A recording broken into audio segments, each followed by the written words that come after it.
Hello namaste and Jai Shri Krishna friends, welcome back to the Varsh and Har family. तो कैसे हो आप सब?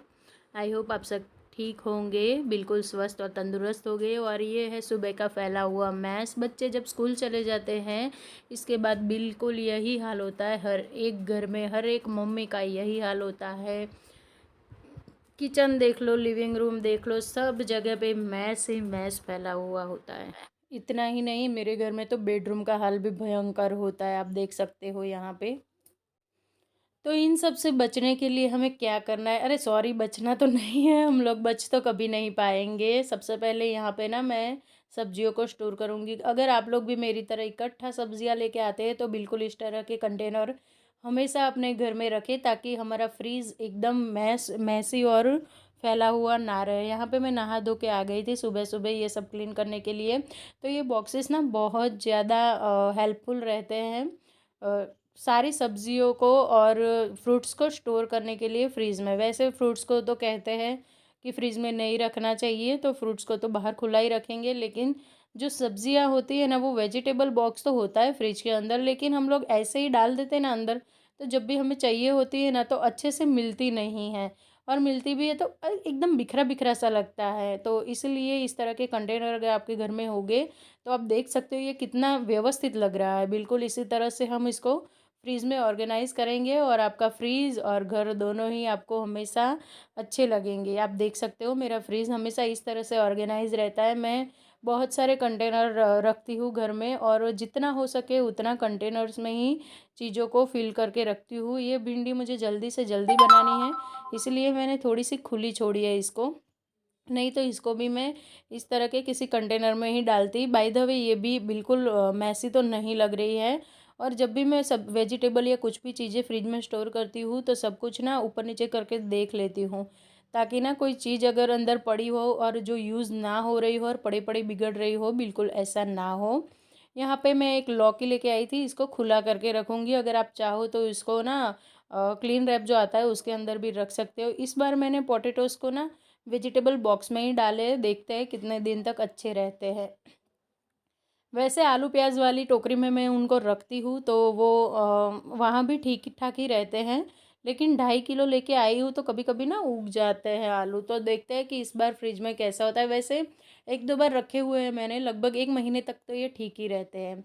जितने भी सैलड के लिए हम सब्ज़ी फ्रूट लेके आते हैं, जो सैलड वाली सब्ज़ी होती है, खीरा हो गया, गाजर हो गया, इन सारी चीज़ों को ना ये जो बॉटल्स वाले रैक्स होते हैं मैं उसके अंदर रखती हूँ, ताकि वो हमारी नज़र के सामने रहे और इस तरह से रहे कि जब भी हमें चाहिए फटाफट से निकाल ले। क्योंकि खाना बनाने के बाद ना बहुत ज़्यादा हौच पौच होती है, भागा दौड़ी होती है, तो उस टाइम पे हम कंटेनर में रखेंगे, खोलने बैठेंगे, वॉश करने बैठेंगे तो टाइम लग जाएगा। अब यहाँ पे मैं ये वेजिटेबल यानी कि जो ये आलू प्याज वाली टोकरी होती है इसको क्लीन कर रही हूँ। तो जब भी नए आलू प्याज लेके आओ, एक बार चेक करो कि कितने बिगड़े हुए हैं, कितने यूज़फुल हैं और कितने यूज़ नहीं हो सकते हैं।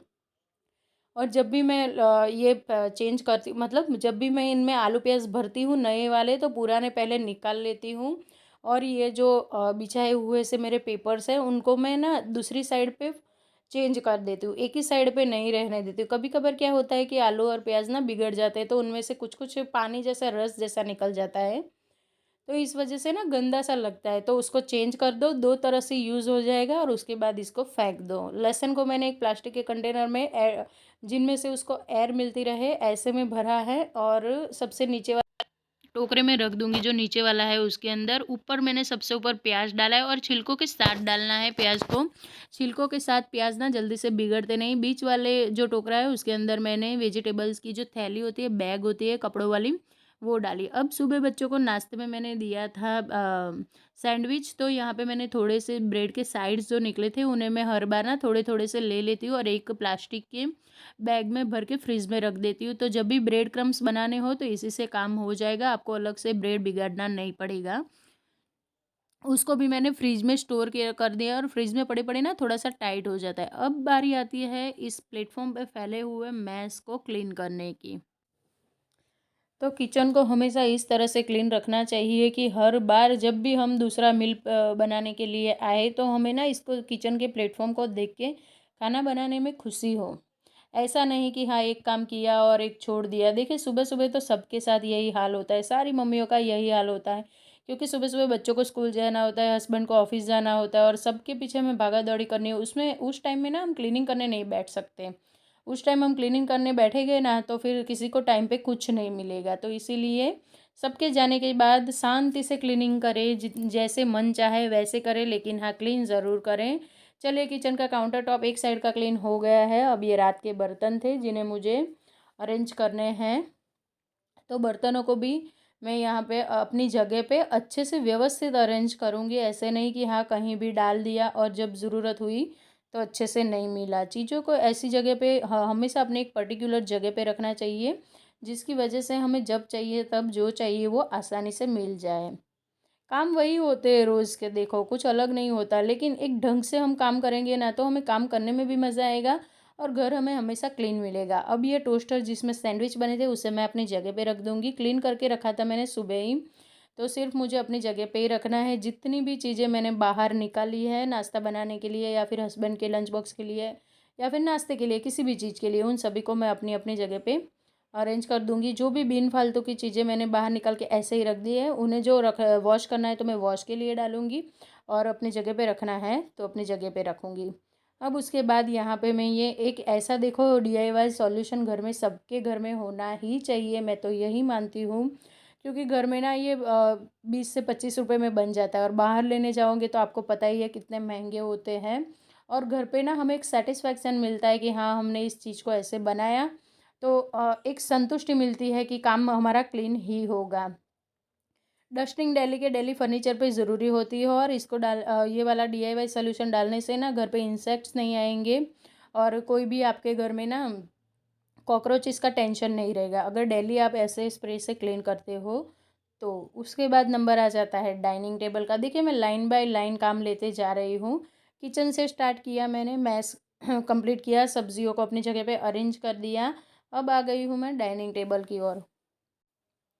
अक्सर हम अपनी गलतियों से ही सारी चीज़ों को सीखते हैं और मैं तो कहती हूँ गलतियाँ करनी ही चाहिए। जितनी ज़्यादा गलती करते हैं ना हम उसी से सीखते हैं। मैं भी पहले बहुत ज़्यादा गलतियाँ करती थी कामों को करने में, कभी ये कर लूँ कभी वो कर लूँ और उसी चक्कर में ना मेरे सारे काम ऐसे ही रह जाते थे। कोई भी काम परफेक्टली नहीं होता था डन, और ना ही कुछ काम मुझे सेटिस्फेक्शन देते थे। तो फिर मैंने अपने हैबिट्स को सुधारा। एक टाइम पे एक ही काम करूँगी लेकिन उसको पर्टिकुलर करूँगी। हाँ मल्टीटास्किंग होना अच्छी बात है, लेकिन मल्टीटास्किंग वहीं करो जहाँ पे करनी चाहिए। हर जगह पे थोड़ा किचन, थोड़ा बेडरूम, थोड़ा फिर लिविंग रूम, वो सब आप क्लीन करोगे तो कोई भी क्लीन अच्छे से नहीं होगा। आप थक जाओगे दौड़ दौड़ के और ना ही आपको किसी तरह का सेटिस्फेक्शन मिलेगा। अब ये जो डाइनिंग टेबल है इसके ऊपर मैं तो कहती हूँ हर दूसरे से तीसरे दिन हमें मैट चेंज कर ही देना चाहिए। जो डाइनिंग टेबल का कवर होता है वो, हाँ जी। तो इसको आप ना अपने घर में पड़ी हुई बेकार की बेडशीट से भी बना सकते हो, जो बेडशीट्स आप यूज़ नहीं करते। तो ये मेरे बच्चों के रूम की बेडशीट है जो थोड़ी बड़ी सी थी, अपनी लेंथ से बेड से ज़्यादा बड़ी थी, तो फिर मैंने उसको डाइनिंग टेबल के अकॉर्डिंग कट कर लिया है और ये बन गया मेरा एक बहुत ही अच्छा डाइनिंग टेबल का कवर। तो फिर क्यों बिन फालतू में 300-400 रुपये डाल के मैं लेके आऊँ इसको, जब घर में ही ये चीज़ें बन जाती है। और आप देख सकते हो बहुत अच्छा लग रहा है, ऐसा भी नहीं है कि हाँ ऐसा दिख रहा है कि ये बेडशीट है। किन किन को मेरा ये आइडिया पसंद आया मुझे कमेंट करके ज़रूर बताएं, और हाँ वीडियो अच्छा लगे तो चैनल को सब्सक्राइब करें और वीडियोस को लाइक एंड शेयर करें। ओके चलिए, यहाँ पे मैं कुछ फ्रूट्स लेके आई थी जिनको अरेंज कर दूंगी। ये वाली ट्रे हमेशा मैंने एज अ डेकोर पीस रखी हुई है, लेकिन ऐसे भी काम में आ जाती है। और अब बारी आती है लिविंग रूम की। तो हॉल में ना अगर आप भी मेरी तरह बहुत ज़्यादा कुशन रखते हो तो उनको टाइम टू टाइम अपनी जगह पे अरेंज कर दो, नहीं तो फिर ये बहुत ज़्यादा मैसी लगेगा। और कुशन को और सोफ़ा के ऊपर जो भी बिन फालतू की चीज़ें पड़ी रहती है उन्हें हाथ के हाथ उठा लो और क्लीन कर दो। उससे ना आपका घर बिल्कुल भी एकदम प्रेजेंटेबल रहेगा। देखिए, घर का साइज़ बड़ा है या छोटा है बिल्कुल भी मैटर नहीं करता। मैटर ये करता है कि हमने चीज़ों को किस तरह से घर में सजा के रखा है और सजाने के बाद हम उसको कैसे अच्छे से ठीक करते हैं। अगर यहाँ पे देखिए, ये दुपट्टा मुझे वॉश करना था तो ऊपर ऊपर का जो भी कचरा था वो मैंने इसी से हटा दिया। और क्योंकि ये दुपट्टा वॉश होने वाला था, ये DIY आपने देखा है, अगर नहीं देखा है तो चैनल पे वीडियो है, जाके देख लीजिए। जो मिरर वाला ट्रे था उसको लिविंग रूम ठीक हो गया है। उसके बाद आ गई हूँ मैं बेडरूम में। तो बेडशीट को डेली के डेली झाड़ना ही चाहिए। ऐसा नहीं कि हाँ बस आज झाड़ा है ऐसे ही लगा देती हूँ, कल कल झाड़ा था तो आज नहीं झाड़ूंगी, ये चीज़ बिल्कुल भी नहीं करनी है। और हाँ, एक और ज़रूरी बात, हमेशा अपनी जो अपना गद्दा है यानी कि मैट्रेस है उसके ऊपर एक एक्स्ट्रा के बेडशीट या फिर इस तरह से कुछ भी कवर, मैंने गोदड़ी बना के रखी हुई है। तो ऐसे एक चीज़ तो हमेशा इसके ऊपर बिछा के ही रखनी चाहिए, उसके ऊपर ही बेडशीट बिछानी चाहिए। और हर तीसरे चौथे दिन बेडशीट को चेंज कर दो। बेडशीट को चेंज होना भी बहुत ज़रूरी है क्योंकि इसके ऊपर हम लोग सोते हैं तो हमारा पसीना होता है, हेयर होते हैं, कुछ भी शरीर की बॉडी की जो मैल गंदगी जो होती है ये इसके ऊपर चिपक जाती हैं। तो हर 2 से 3 दिन में इसको चेंज कर देना चाहिए। कुशनों को भी अपनी जगह पे रख दूंगी मैं। और रेडी है मेरा बेडरूम। अब बारी आती है ड्रेसिंग टेबल की। ड्रेसिंग टेबल वही वो एरिया होता है जो घर में हर एक मेंबर यूज़ करता है। तो जब भी सब लोग हम ये इन सब चीज़ों को यूज़ करते हैं ना तो मैस भी हो जाता है, सारा कुछ फैल भी जाता है। तो सुबह सुबह सबसे पहले आधा घंटा लगता है, बस 30 मिनट का ये काम है। 30 मिनट में आपका सारा कुछ नीट एंड क्लीन हो जाएगा। पूरा घर, सारा कुछ नहीं पूरा घर, बस थोड़े थोड़े से एफर्ट लगाने, हर जगह पे 10-10 मिनट या 5-5 मिनट ही देने होते हैं और आपका घर पूरा प्रेजेंटेबल हो जाता है।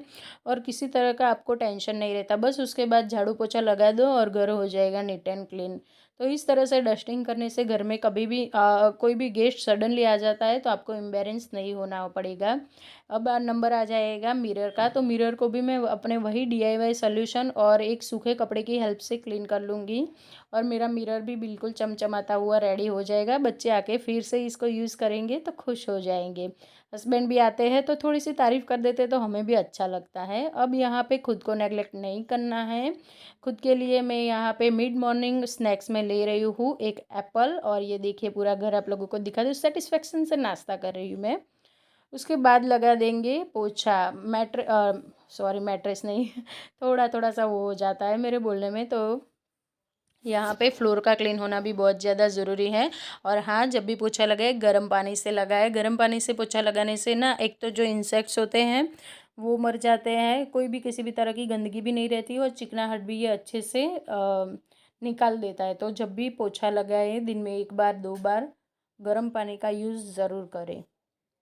तो फ्रेंड्स, आज का वीडियो आप लोगों को कैसा लगा मुझे कमेंट करके ज़रूर बताएं। कुछ भी सीखने के लिए मिला हो, अच्छा लगा हो तो वीडियो को लाइक एंड शेयर करें। मिलते हो एक नए वीडियो में, तब तक के लिए राधे राधे।